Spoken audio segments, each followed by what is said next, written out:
Olá, como vão todos? Que a paz e o amor de Jesus possam nos envolver hoje, agora e sempre. Hoje nós vamos falar sobre um tema a respeito do livro Caminho, Verdade e Vida, uma passagem do Cristo, onde ele vai ter uma conversa com Nicodemos. Nicodemos, para quem não sabe, era aquele mestre da lei em Israel. E Jesus faz uma frase que ficou famosa no meio cristão, onde ele diz assim: És mestres em Israel e não sabeis disto? Quando ele conversa com Nicodemos, que ele diz assim, que é necessário nascer de novo. Aí Nicodemos, mas como eu tenho que voltar no ventre da minha mãe? Aquela conversa, né, que eles tiveram, e que Jesus explica a respeito da água, de voltar de novo, que ele queria falar a respeito da reencarnação. Mas tem uma série que eu acho muito boa, chamada Chose, que retrata muito bem essa conversa, porque eu sempre tive dúvida como seria essa conversa, como foi essa conversa de Nicodemos com Jesus. E lá nesse filme, ele demonstra como essa conversa foi. O autor, né, o diretor, que de uma forma brilhante coloca um Cristo bem humano, bem tranquilo, uma pessoa de bem com a vida. E nessa conversa ele mostra a Nicodemos que a gente vai e volta, vai e volta, vai e volta. E que é necessário essa ida e volta para que nossa evolução, para que todos nós possamos aprender cada dia mais. Mas o que é interessante dessa conversa toda de Nicodemos com Jesus é nos dias atuais, dos nossos dias de hoje. O que é que acontece conosco? O que é que acontece conosco hoje? O que é que eu observo? Que a medicina, que a ciência busca todos os dias provar a existência de outra vida. Eles querem provar a reencarnação. Claro, já tem muitos estudos sérios, muitos psiquiatras, psicólogos, cientistas mesmo, que já em laboratório, vamos dizer assim, lá nos seus consultórios, através de regressão de memória, comprovaram a existência de outras vidas, inclusive comprovaram a existência de espíritos. Mas a ciência, uma parte da ciência nega veementemente, dizendo que isso não existe. Que isso é uma coisa de invenção de igreja, vamos dizer assim, invenção das religiões. E aí a gente fica conversando e pensando até quando essas pessoas vão estar dormindo. Porque na minha visão, sabe, gente, aí uma visão particular de Antônio, a gente tem que procurar buscar dentro de cada um de nós e saber que nós estamos aqui só um momento. Porque se você tiver uma vida longa de 80, 90 anos, você vai ver que ela passa rápido e que você tinha que aprender ainda muito mais. Então, quando você olha uma existência só, é muito pouco para você resolver problemas, situações, principalmente no âmbito emocional, onde você tem que tratar situações que você está vivenciando que você ainda não resolveu, como a mágoa, como o perdão, como o amor. Essas coisas que a gente acha que é besteira, mas que é tão importante na formação do espírito. Então, a ciência busca essas coisas, como provar a reencarnação, como provar outra existência, mas esquece de resolver essas coisas simples, de entender, poxa, por que eu estou aqui? Questão simples, por que eu estou aqui na Terra? O que é que eu estou fazendo aqui? E quando a gente se depara com essa pergunta filosófica, a gente começa a raciocinar o que é que eu estou fazendo da minha vida. Porque se o doutor da lei, que ele era mestre, né, vamos dizer assim, não entendia essas coisas, foi a pergunta de você não entende essas coisas? Imagina todos nós que estamos aqui, que muitas vezes não entendemos, que ficamos procurando, principalmente a ciência, buscando, querendo esse entendimento. Mas muitas vezes esse entendimento é tão simples, gente, é tão fácil de ser entendido. Mas a gente prefere o caminho mais longo e o mais difícil, o mais complicado. Eu vejo hoje na humanidade, não sei se vocês viram agora há pouco, a Organização Mundial de Saúde colocou o Brasil em primeiro lugar no país mais ansioso do mundo. O brasileiro está vivendo um processo de ansiedade muito grande. Ansiedade leva ao quê? Ao desespero. É você estar morrendo de véspera como peru, a gente diz assim aqui no Nordeste. Mas o que é que acontece de verdade? Com isso vem uma coisa chamada vazio existencial. As pessoas começam a viver um vazio, uma falta de percepção da vida, uma falta de esperança, uma falta de interesse. E aí leva outra coisa que o Brasil também foi catalogado como o 8º do mundo, que é o suicídio. E está arrumando para 7º, para 6º. As pessoas estão se suicidando mais depois que a pandemia veio. Elas ficaram muito perturbadas, mas muito perturbadas mesmo. E a ciência não tem o que fazer a não ser dar remédio. E eu gosto daquela frase que Jesus disse, sabe, gente? Ele disse uma frase que foi tão, na minha visão, foi tão importante, ela foi tão profunda, ela é tão consoladora, que às vezes a gente esquece de escutá-la com cuidado. Quando ele diz assim: venha a mim, todos vós que estáis cansados e sobrecarregados, que eu vos aliviarei. Porque meu fardo é leve e meu jugo é suave. Quando a gente vê essa frase assim, está parecendo que ele está fazendo um apelo, apelativo para que você siga ele só por isso. Não. Ele está mostrando a você que se você entender o que ele quis dizer, se você pesquisar, se você procurar nas palavras dele o que ele quis dizer, você vai entender que a vida fica mais fácil com ele. A vida fica mais tranquila com ele. Mesmo você passando por dificuldade, mesmo você passando por atribulações, mesmo você passando por dores de perdas, com Jesus fica mais suave. Tanto que nesse filme Jesus, o mestre convida, o que é interessante, o mestre convida o mestre de Israel, Nicodemos, a segui-lo. Vem comigo. Porque ele tinha dentro dele, apesar de ser um mestre, de ter todas dinheiro, fama, poder, mas ele tinha um vazio dentro dele. Ele tinha um vazio tão grande que ele foi buscar em Jesus, ele foi buscar no Cristo as respostas. Apesar de toda a ciência da época, toda a tecnologia da época, mas não explicava o vazio que ele vivia. E hoje, nos nossos tempos, com a tecnologia que nós temos, com a ciência que nós temos, ainda as pessoas vivem um vazio existencial enorme. Um vazio grande dentro de si. Não resolveram isso ainda. Fora as perseguições que estão existindo aos cristãos aí fora do nosso país. E aqui dentro também. Estão existindo perseguições ao cristianismo, a um homem que só fala em amor. Só falou em amor e resolver problemas e ajudar as pessoas, mas as pessoas os perseguem. Então, meus irmãos, a realidade é que o Cristo, ele mostrou a todos nós que é mais fácil com ele. É mais fácil, é mais leve. E ele quer o quê? Ele quer o nosso bem. Ele quer, sabe o que ele quer? Uma coisa tão simples, que a gente nem percebe. Ele quer que você, eu, todos nós da humanidade, nos resolvamos. Como assim se resolver, Antônio? O que é que nos aflige hoje, no nosso momento de vida? Você que está me ouvindo agora, o que é que lhe aflige? O que é que lhe traz ansiedade?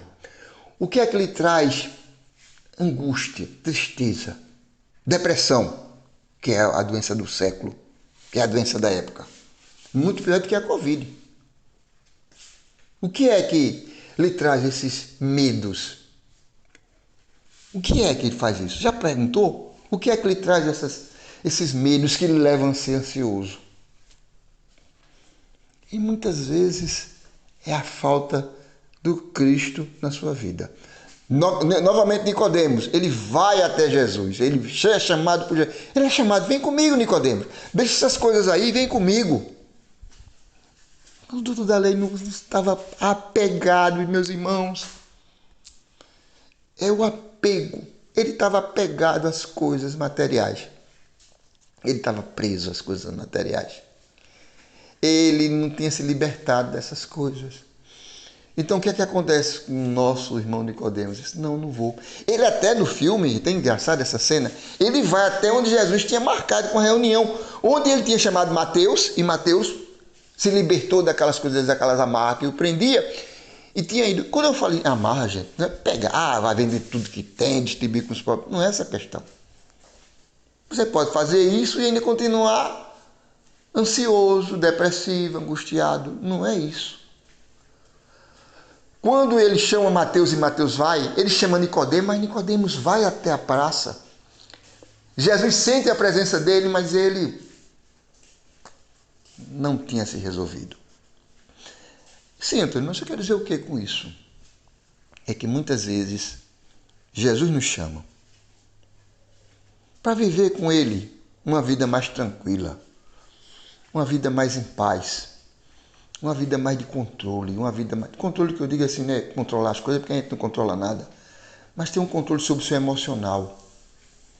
Saber lidar com as dificuldades que vão surgindo na sua vida de forma equilibrada.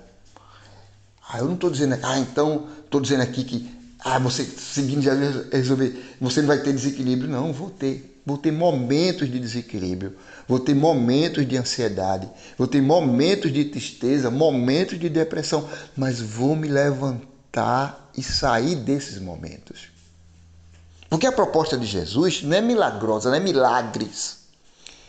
Ele queria mostrar a você um caminho para você seguir, mas que você tivesse resiliência de cada dificuldade, você se levantar de novo a cada queda, você se levantar de novo e continuar o caminho.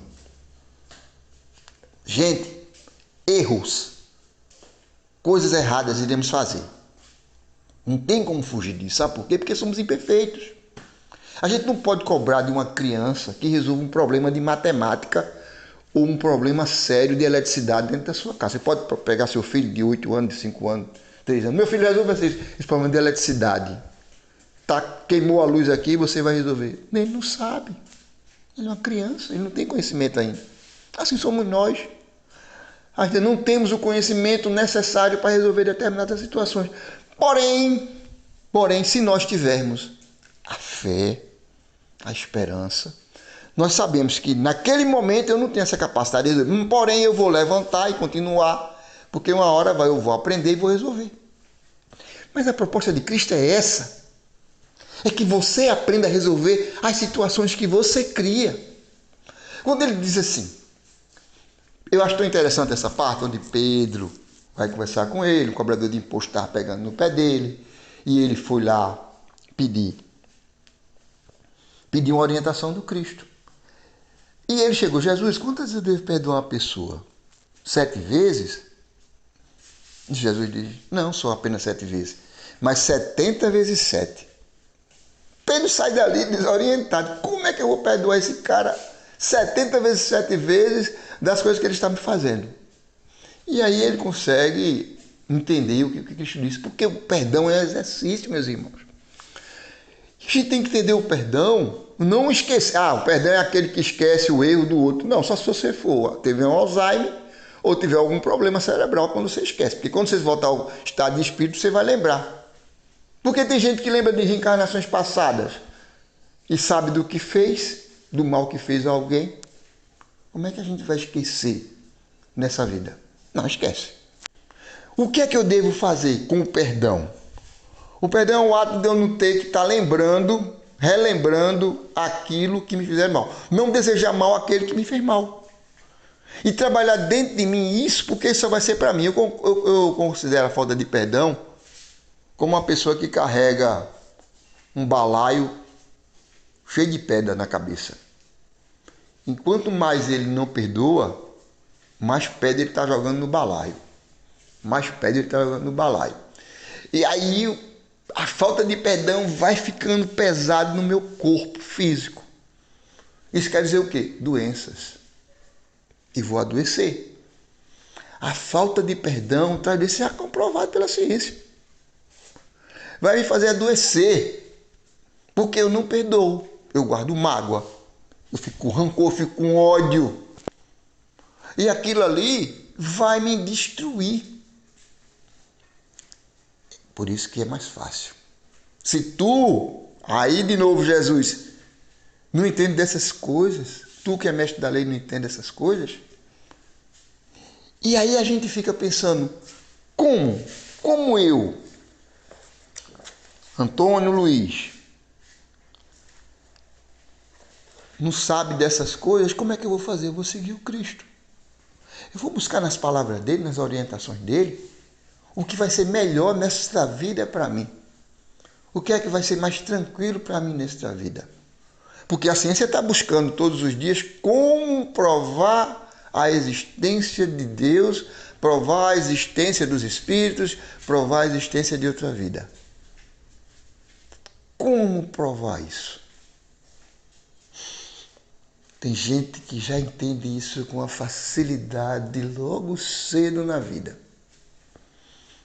Entende? Porque é coisa de entendimento. Entende e faz da sua vida uma vida melhor. Agora, meus irmãos, nós vivemos num mundo de escolhas. Cada um escolhe o que acha melhor para a sua vida. Tem gente que vai escolher viver de festa, de farra, de sexo, de magoar as pessoas, de destruir a vida das pessoas. A gente sabe que tem gente na vida que é assim. E se sente prazer em fazer isso. Quando eu falo prazer em destruir vidas. Mas tem pessoas que têm o prazer de ajudar as outras, de escutar as outras, de trabalhar pelas outras. Muitas vezes chamada até de, esse cara é um besta, isso aí é um mané. E a pessoa continua lá na sua labuta em benefício daquele. Um pai de família, por exemplo, que escolhe, uma mãe de família que escolhe viver para o seu lar, viver para a sua casa, para os seus filhos, para o seu marido, e o seu marido viver para a sua esposa, para os seus filhos. Isso é o quê? Isso é uma missão. E muitas vezes, quando é bem executada, meus irmãos, é o melhor presente que se pode dar para cada um. E muitos estão dizendo, está perdendo a vida, tá. Não.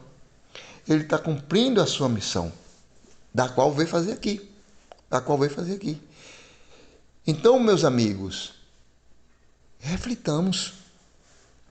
Quando essa busca material por provas do que seriam os espíritos, do que seria a outra vida, vamos viver nessa de forma correta. Santo Agostinho tem uma pergunta no Livro dos Espíritos, Kardec faz a ele e ele responde, que é 919, é muito famosa essa. E Kardec pergunta como é que a gente pode fazer para se melhorar aqui na Terra, como é que a gente pode fazer para ser uma pessoa melhor, como é que a gente pode fazer para se tornar, conseguir a perfeição, para quando sair daqui ter que deparar com situações difíceis do outro lado. Santo Agostinho diz o seguinte: fazer como eu fazia aí na Terra quando eu estava encarnado. Eu, todos os dias, ao dormir, fazia uma revisão do que eu tinha feito durante o dia. E se eu tinha ofendido, magoado, prejudicado alguém, no outro dia eu ia lá naquela pessoa, pedia perdão. Se eu tinha prejudicado de alguma forma, eu ia tentar resolver aquele mal que eu tinha feito. E se eu tinha feito alguma coisa que tivesse lesado alguma coisa a ela, pagar, devolver o dinheiro que fez. Então, ele criou esse método, Santo Agostinho, e assim fazia, para poder ser uma criatura melhor. E se tornou, tanto que ajudou na codificação do Livro dos Espíritos, tem muitas perguntas, o Livro dos Médiuns também, onde ele ajuda com as respostas que ele dá pela sabedoria que ele aprendeu. Mas, meus irmãos, precisa de esforço. De esforço. Então, seguir ao Cristo não é só dizer assim, eu sigo Jesus e acabou. Não. Não é assim, não. Tem que ter esforço. Como dizia Chico, tem que amar. Mas amar até doer. É difícil, não é não, meus irmãos? É difícil. Mas não é impossível. Porque a gente está aqui no mundo de expiação e prova, onde as coisas são mais complicadinhas um pouquinho, por esses desafios que nós estamos vivendo. Justamente para nos tornarmos criaturas melhores. Quando você estiver passando por um problema, meus amigos, e que esse problema estiver muito sério, lembre-se de que Jesus era o mestre dos mestres e se fez homem, né? Encarnou para dar aula a um jardim de infância. O mestre dos mestres encarna para dar aula a um jardim de infância. Por que jardim de infância, não? Antônio? Somos nós, crianças ainda. Como crianças. Ainda fazemos coisa de criança. Paulo, quando era menino, fazia coisa de menino. Mas agora sou adulto. Mas será que eu sou um adulto ainda continuando fazendo coisa de menino? Porque ele quer dizer isso. Porque quantos tem adultos aí fazendo coisa de menino?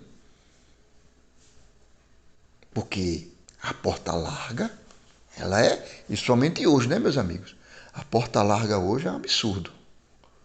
Na época de Jesus ela já era larga, agora ela não é larga, não. Agora ela é escancarada. Porque o que a gente vê de facilidades para a gente se tornar promíscuo é uma coisa fantástica. Então, nos dias de hoje, para se manter fiel, se manter ao lado de Jesus, é mais difícil. Mas não é impossível. Tem que ter dedicação, tem que ter amor, tem que ter respeito ao próximo. Respeito ao próximo, que é uma coisa que está faltando muito nos dias de hoje. Respeito ao próximo. Bem, meus amigos, eu espero que vocês tenham gostado. Quem quiser refletir a respeito do assunto, é o livro Caminho, Verdade e Vida, de Emmanuel, capítulo 111. Ok? Orientadores do mundo. Fiquem com Deus, fiquem com Jesus. Não esqueça nunca. Alzira Zaru diz uma frase que eu achei muito bacana. Quem confia em Jesus não perde o seu tempo. Que Jesus nos abençoe.